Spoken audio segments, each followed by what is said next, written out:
सो आपका जो पहला क्वेश्चन है वो है कि एस्ट्रोलॉजी होती क्या है, ठीक है। जी सर। तो बेसिकली इसमें दो चीजें होती हैं। देखो, before I answer your question of what is astrology, I would like to tell you और bring to your notice what is astronomy.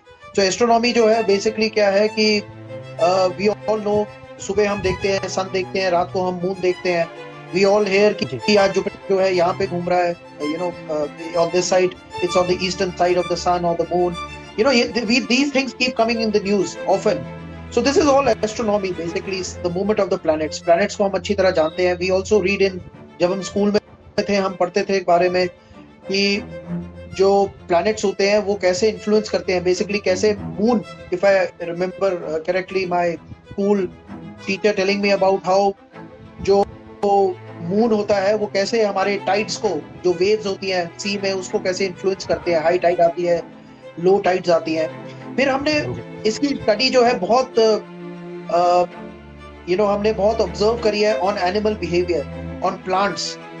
So basically we always feel कि सर्टेन एनिमल बिहेवियर्स जो हैं वो इतने स्ट्रांग हो जाते हैं because of the influence of these planets, जी कि जैसे अभी मैं आपको बताता हूँ, देयर इज सनफ्लावर।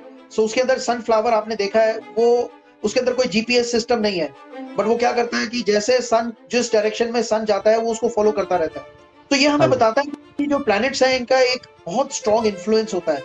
और इस इन्फ्लुएंस को जो है, चाहे वो एनिमल बिहेवियर के ऊपर हो चाहे वो ह्यूमन बिहेवियर के ऊपर हो, इसको हम एस्ट्रोलॉजी बोलते हैं। तो the influence of the planets basically on humans and otherwise, हम एस्ट्रोलॉजी को हम जो है हम वेदर पैटर्न्स में भी चेक करते हैं। हम उसको मुंडेन एस्ट्रोलॉजी होती है जिससे हम उसको इवेंट्स को चेक करते हैं।